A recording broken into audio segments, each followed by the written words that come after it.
Hello and welcome to another video. I'm Maz and today I'm in Gloucester.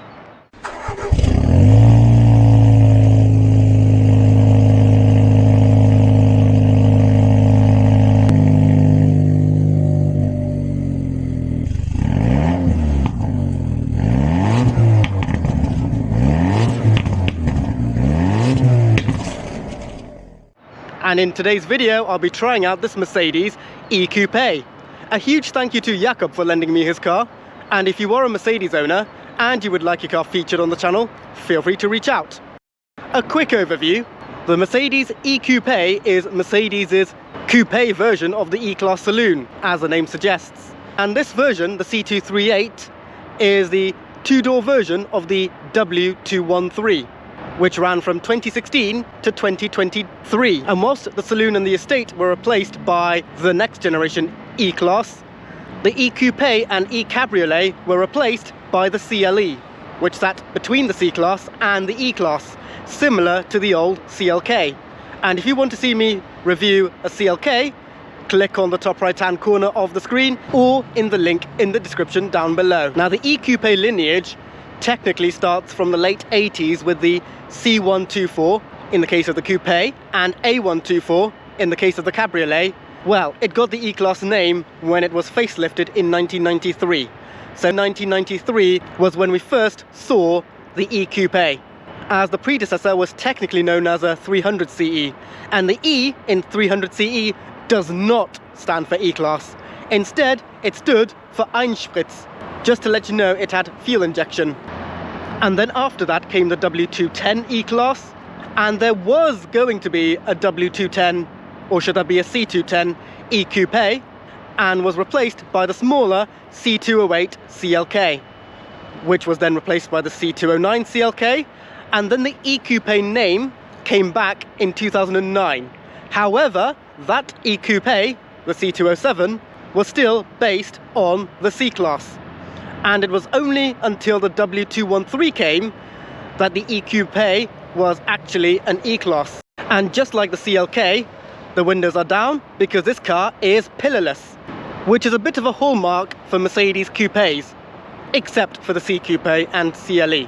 But cars like the C126, C140, C215, C216, and of course the C209 all had no B-pillar, which means you can drop the front window down and the rear window, creating this large opening effect. As I've mentioned, the CLK and its immediate successor, the C207, were based on the C-Class.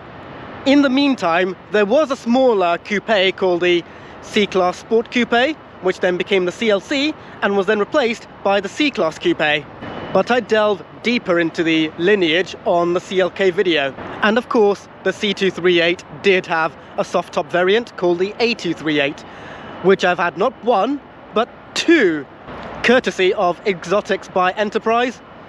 And once again, top right hand corner of the screen or in the link in the description down below to see my video on one of those cabriolets.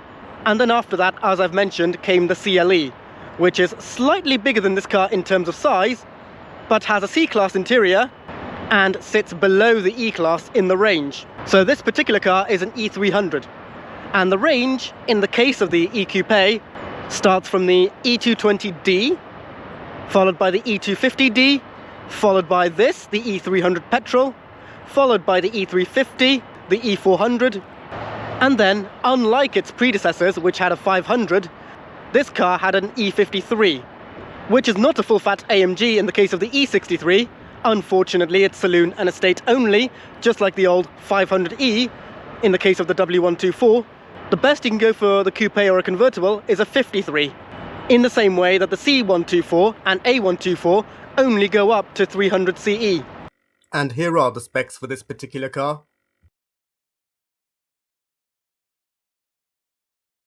And because I've covered most of its overview on other reviews, that's it with this overview. So here is the front of the C238 E-Coupé, and here is the key fob. Now, this is one of the first Mercedes cars to use this style of key fob. Personally, I prefer the earlier version with the bottleneck on top, which lasted all the way from 2002 to when this car was introduced. But otherwise, this is still an okay design. From the front, this E-Coupé looks more or less similar to the E-Class saloon on which it's based. However, the distinguishing factor is the grille. Now, this particular car has an aftermarket Panamericana grille, or the AMG specific grille. Here's what the grille looks like from factory. Here's what the saloon and estates grille look like. Along with that, you also get a double bubble bonnet as opposed to a flat one. And the mirrors are mounted on the door rather than the window. In the UK, all E-Coupés and E-Cabriolets are AMG lines, so they all have this front bumper. If you go to mainland Europe, you'll have something called a sport trim, which looks less aggressive than this. And this particular car also has an aftermarket Maxton design kit. And because it's a pre-facelift, you get the double strips of LEDs resembling eyebrows. Here's what the facelift looks like for reference. Coming around, other than the wheels, this car is fully factory. Here's what the side profile looks like. Again, I think Mercedes have absolutely nailed it with this design, not just on this car, but on this era of Mercedes, designed by Gordon Wagner. So this E-Coupé looks brilliant, the E-Cabriolet looks brilliant, the C-Coupé from this era I think aged very well, and of course at the very top you've got the S-Coupé and S-Cabriolet. Here's what the wheels look like on this particular car. They are 19 inches. Here's what the factory 19 inches would otherwise look like.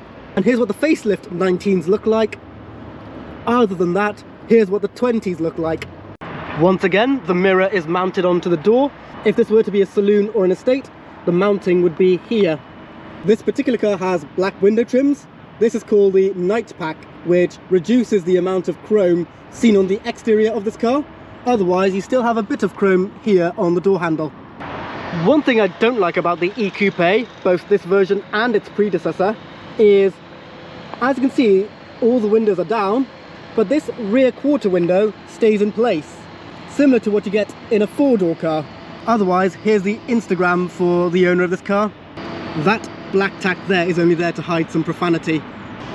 The back wheels are slightly deep dished. Again, the same would apply with the factory wheels as well.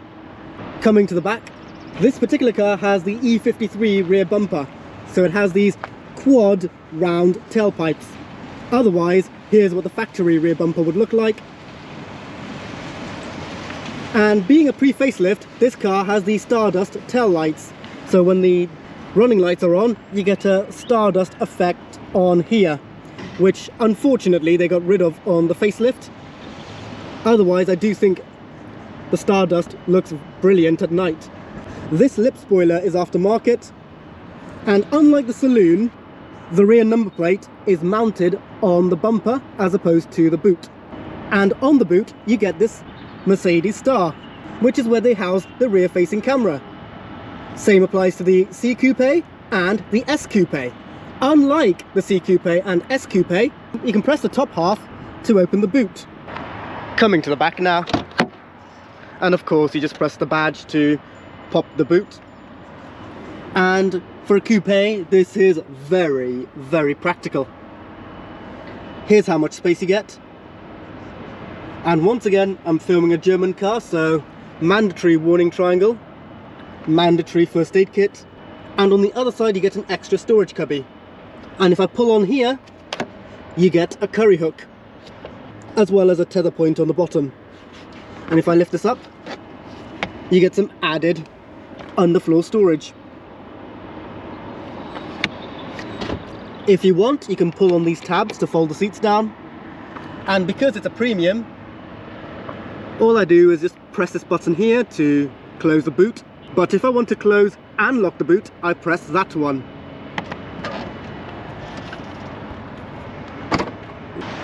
Because the E-Coupé is available as either a petrol or a diesel, and just to cut costs, Mercedes give you this massive fuel door with this negative space on where the AdBlue would be for the diesel.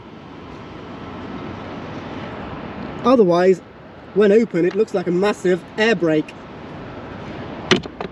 Coming inside, now this is where I think the E-Coupé or the 213 E-Class in general really shine, the interior.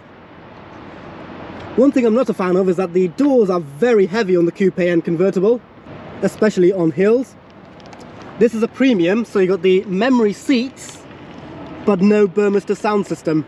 So not only do you get the AMG line trim, but you also get the AMG line premium, and then the top of the range AMG line premium plus. This is a mid-spec premium. Because the back windows go down, you get 4 window switches, and even though it's plastic, I do think the silver finish makes it look more upmarket. Same with the door handle. Otherwise, the bezel inside is quite scratchy. I'll get back to that later on. Here's another view of the interior. The seats are unique to the Coupé and convertible. The saloon and estate have more traditional looking seats. You get an illuminated kick plate, AMG floor mats, alloy pedals, and because it's a 4-seater, we all know what that means. Okay, so getting into the back now, so pull on this lever here, and now the seat electronically moves forwards. The non-premiums, you have to manually push it forward, as I had to do in one of the e-cabriolets that I had. That's a breaker bar.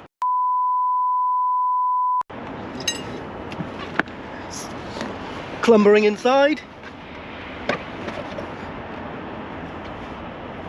That's a steering wheel lock. Move it out of the way. Pull the seat back. Wait for it to swerve back in place.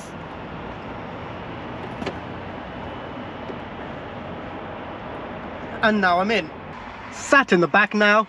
Windows are still down because just like the CLK, the tints are very, very dark. Headroom is quite good. Knee room is also quite good. I'm sat behind my driving position, and footroom is generous for a coupe, which is the main benefit of the E-Coupé over the C-Coupé.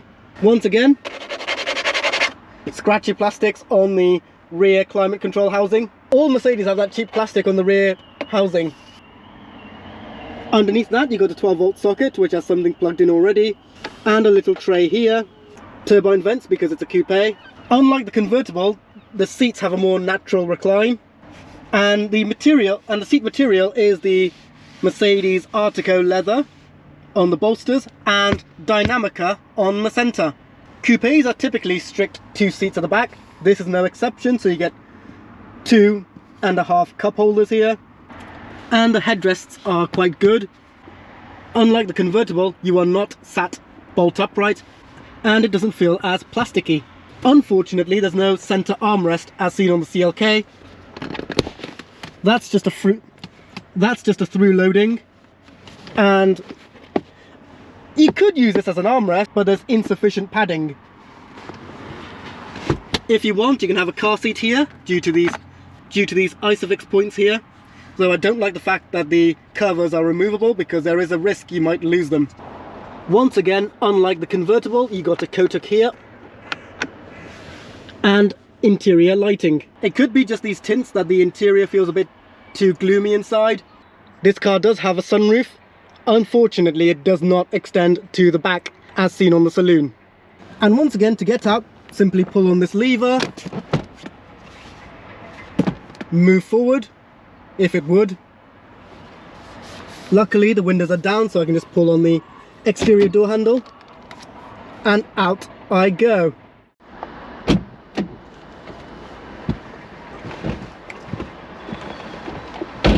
Now coming inside, I do like the sensation of sitting in this car. Move this wire out of the way. And from first impressions, I do feel like I'm sat lower in this car than in the saloon counterpart. As you can see, it's got the seatbelt butler here. And even though it doesn't have the performance seats, the seat bolsters are very generous in this car. Firstly, let's raise the windows.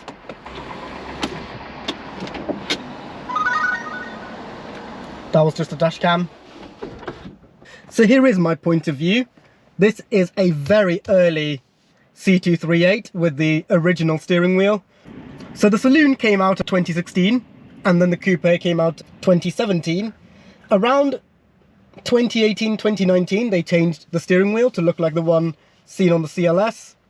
As I've mentioned, it's an AMG line, so you get the flat bottom steering wheel and silver paddles, as well as the aforementioned silver pedals. If this were to be an S Coupe, this centre boss would have been in leather as well. And distinct to the E-Class are these touchpads here, which made their way across all the other cars in the range with the newer style steering wheel. This is what the dials look like on the pre-facelift. Again, they looked different on the facelift. And the best thing about the Coupe, these turbine vents. They did not make their way onto the saloon or the estate. They were reserved only for the Coupe and convertible models. And the CLS, which also uses the same interior.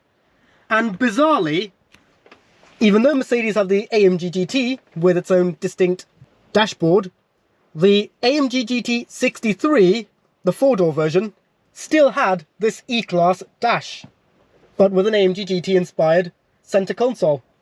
This particular car has the burnt ash wood, which I think is my favourite of the lot, excluding carbon fibre. And this pre-facelift also has the analog clock, which bizarrely was removed from the later model. Here's your glove box, which is very big and generous for a coupe. And I've mentioned that the seats are Artico and Dynamica. In the case of the AMG line, they've extended it onto the dash as well, which is better than nothing, but compared to the extended leather you get on a Jaguar F-Type, this does not feel as nice, in my opinion. And you can tell this is a coupe with its extended doors, because the cubby only goes to about there. Because if this were to be a saloon or an estate, the door would have stopped to about here. You've also got your two cup holders here, which are removable if you so... Where did it go? There we go. Which you get two cup holders, which are removable if you so wish. And as I've mentioned, it's a pre-facelift, so instead of a USB-C, you get a 12-volt socket. One thing I prefer on the pre-facelift is the dial here, because on the saloon, estate, and coupe, they've ditched the dial and they gave you a touchpad. However, the facelift convertible still had this setup, which I actually personally prefer, albeit this touchpad above it does look a bit too bulbous.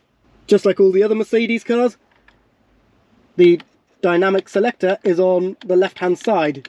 They didn't bother moving the dynamic selector to this side for right-hand drive. Behind that is your center armrest, and inside that is your center console storage cubby, which is very, very cavernous. Once again, here's what the seats look like.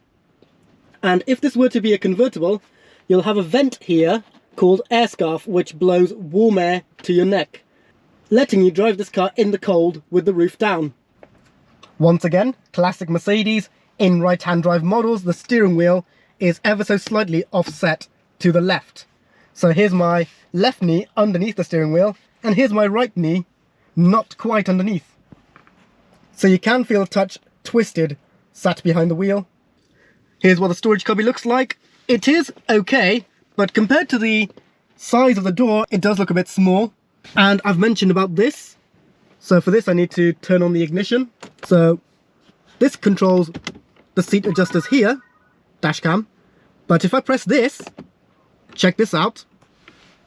This lets me control the passenger seat, like so. Even the headrest. Now I normally see these in the backs of S-classes if you're sat behind the front passenger to maximize rear legroom, but it's very unusual in a coupe. Turning on the infotainment system.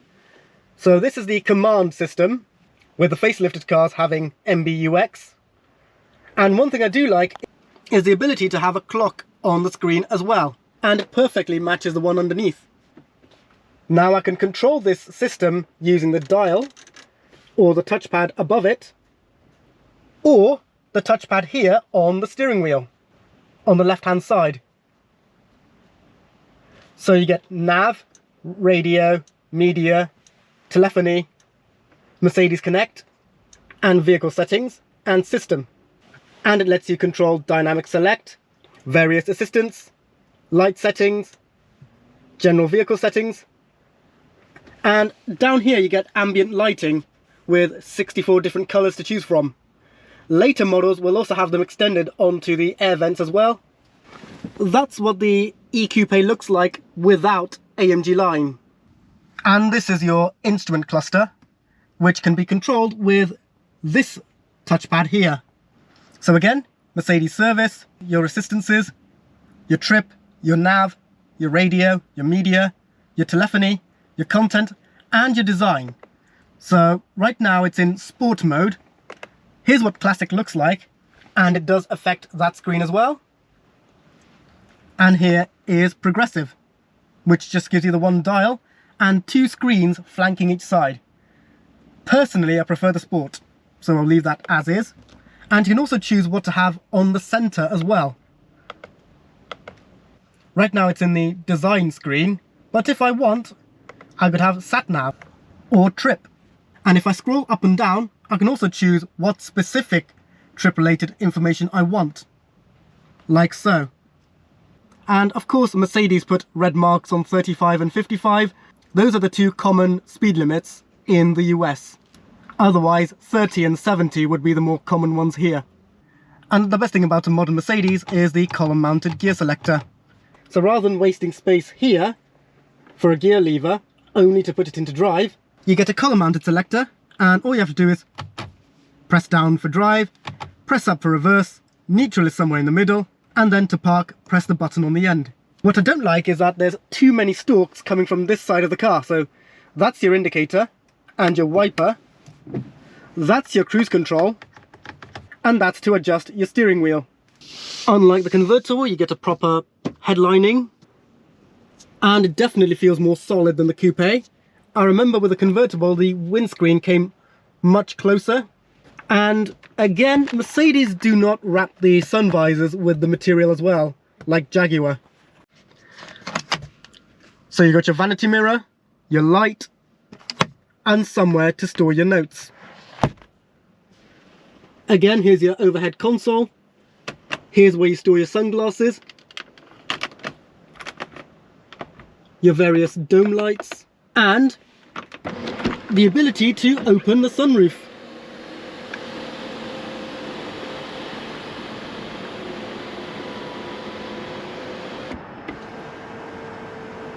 So for the record, you have to at least have a premium for the sunroof.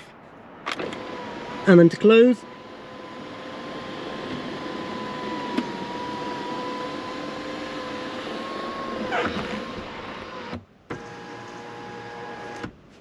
and then for the blind,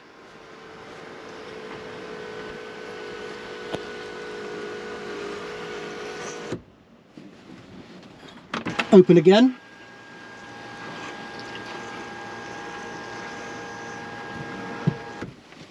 and then just a little bit for tilt, like so. Let's just close that for now. So that's the exterior and interior done now, so let's see what this car is like to drive. So, foot on the brake, start the car, seatbelt buckler, and there we go.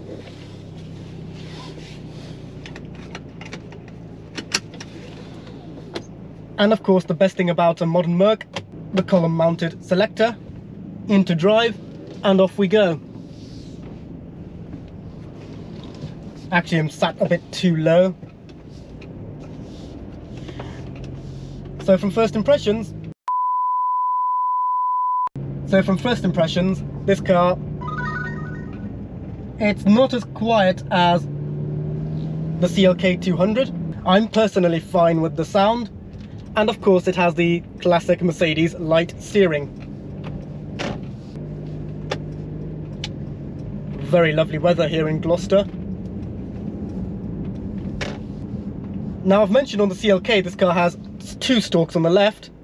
This one has 3, so you've got your indicator, your wiper on the end of the indicator, your cruise control down here, and your steering wheel adjuster here. So it is a bit too busy on this side of the steering column.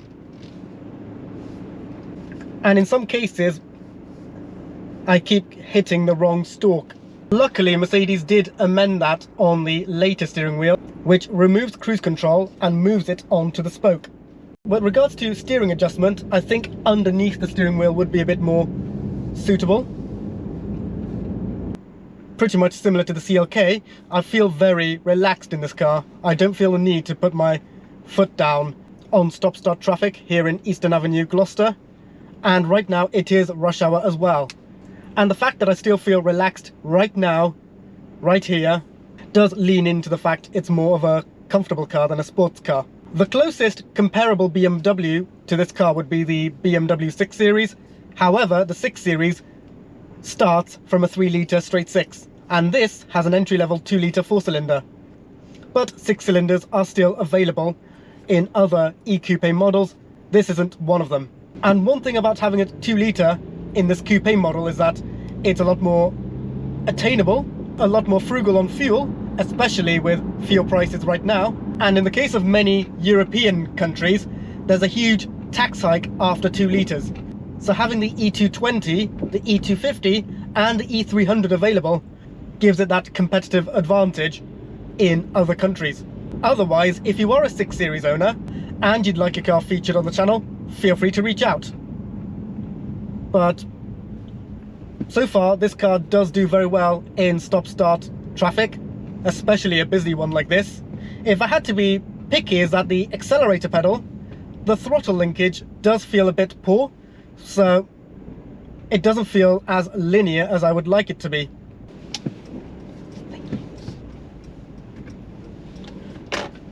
And with the paddles, just like on the CLK, there's a convex on the up paddle and a concave on the down paddle, so you know which paddle you're pulling.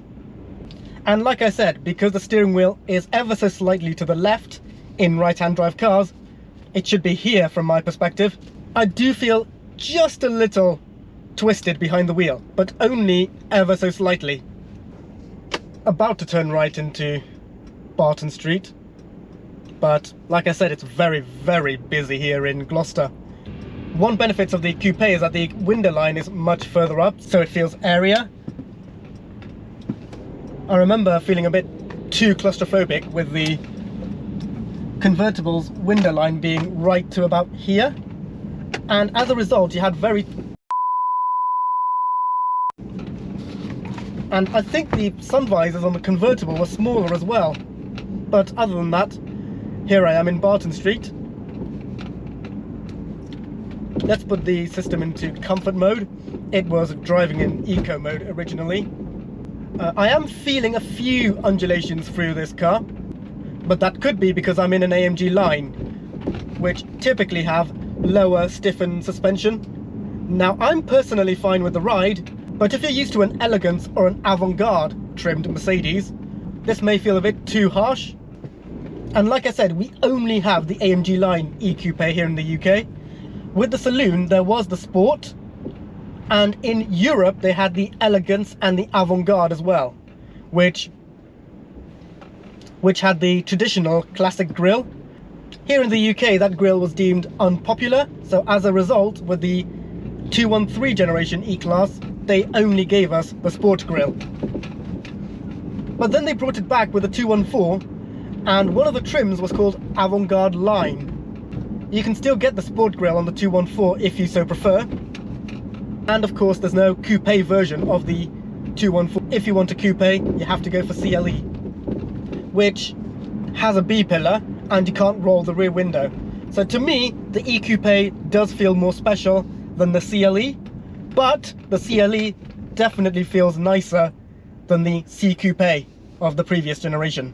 But speed bumps here, I'm absolutely fine with, and due to this car not having a center-mounted gear selector, it does feel more free space.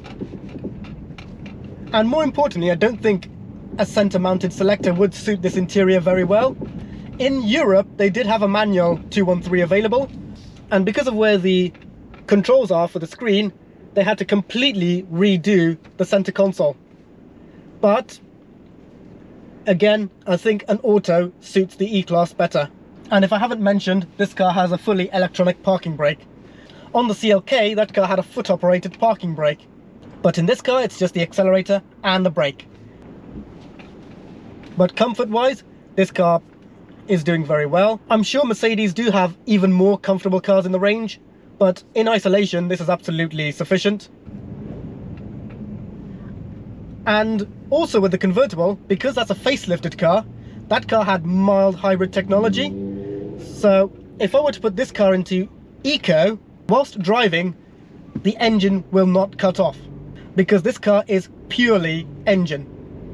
Whereas the facelifted E300 does have mild hybrid technology. So if I were to drive along in Eco mode like this, the engine would actually cut off for about 10 seconds before starting again. But in this, it's not happening at all. So back into comfort. And it's in roads like these where this light steering does feel very nice. Here in the city, you don't want to constantly put pressure on like this. But as you can see, the steering here in this Mercedes is very light. As a result, not much effort has to be put in, especially on tight hairpins like so. Which in the case of Gloucester, there is a sharp left-hander coming later in this review. Oh, and of course this car has hold assist as well, so apply pressure to the brake, and now the car is stationary without my foot on the brake.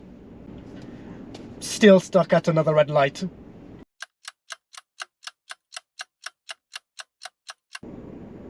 Okay, finally turned green. And into the city centre. And just to let you know, this car has a lot of content in the back, so a lot of these sounds are nothing to do with the car's chassis. In the city now, so manoeuvrability again. Light steering, this is where light steering is beneficial.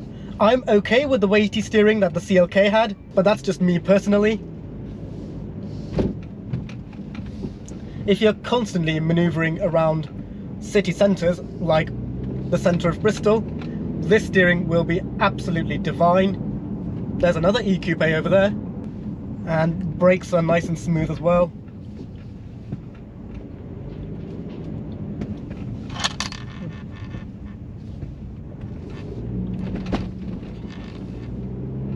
Turning in is very good. Definitely rush hour here in Gloucester. Another right-hander.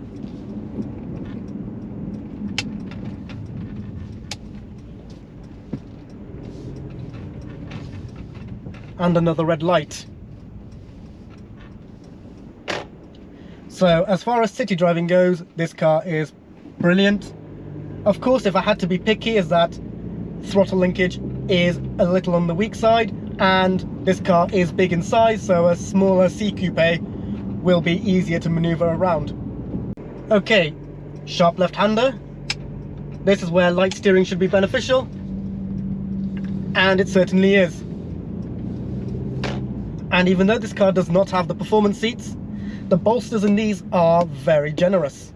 In fact, the bolsters are so high up, they could almost be used as shoulder supports.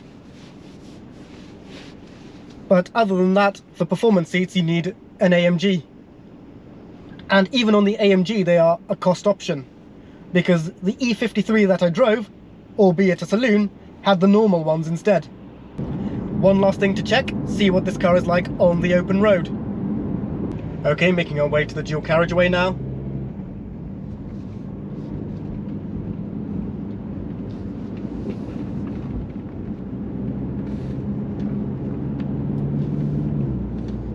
It's still a bit busy here in Gloucester, but still manageable. So for that, we need to put the car into Sport, or should that be Sport Plus? So Sport on its own is basically just holds the gears for longer, which means it revs slightly higher. But this car has Sport Plus, so we're gonna put it into that,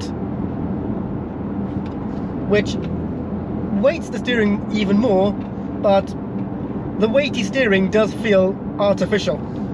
As in Sport Plus mode, the weight of the steering feels a bit simulated.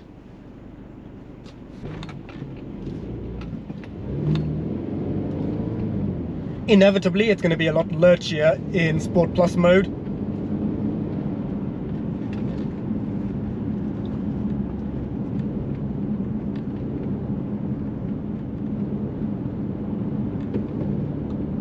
3, 2, 1, and there was some delay in kickdown. Still too much traffic for me to properly put my foot down, but otherwise, kickdown does have some delay to it, probably half a second. And again, the steering is weightier, but it does feel like it's being simulated.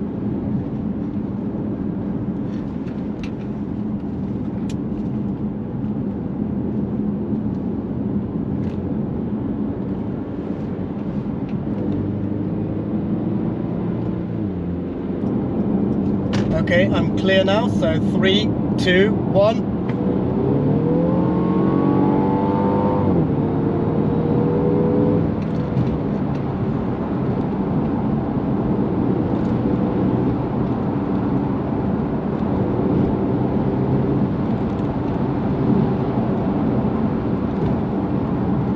It is a bit fun when putting your foot down in Sport Plus mode, but again, this is definitely not a sporty car at all.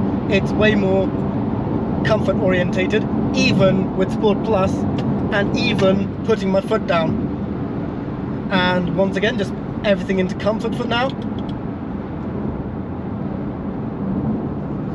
Highest gear possible.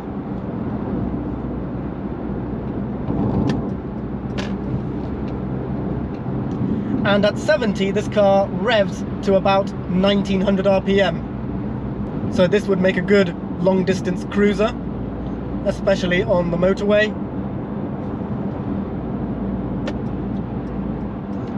So let's do a U-turn and see what this car is like in manual mode. Okay, on to the roundabout now. Back into Sport Plus.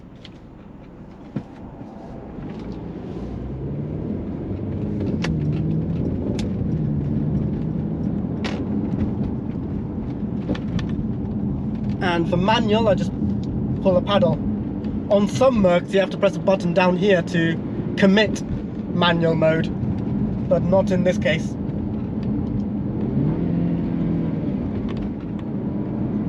Okay, back onto the slip road. 3, 2, 1, and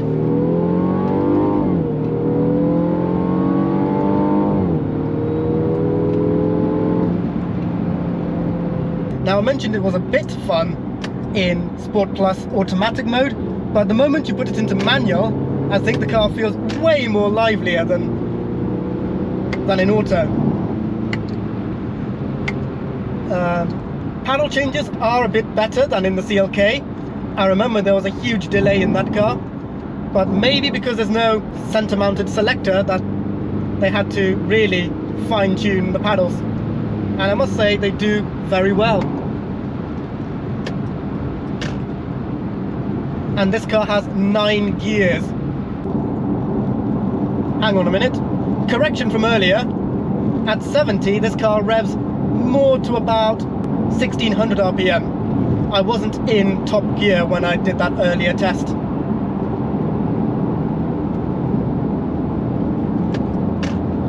So yeah, I can easily see myself doing a 3 or 4 hour long distance motorway journey in this car.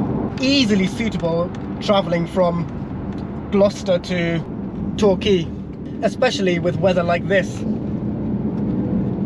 So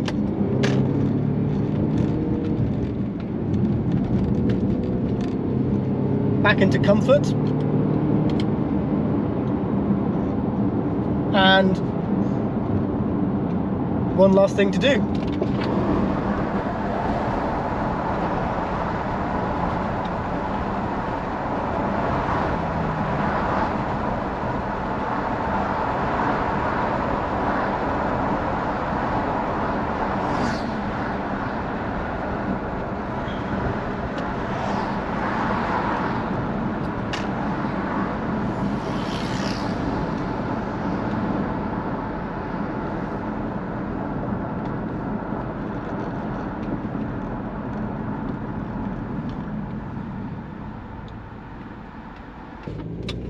So let's head back to the car park and finalize this video.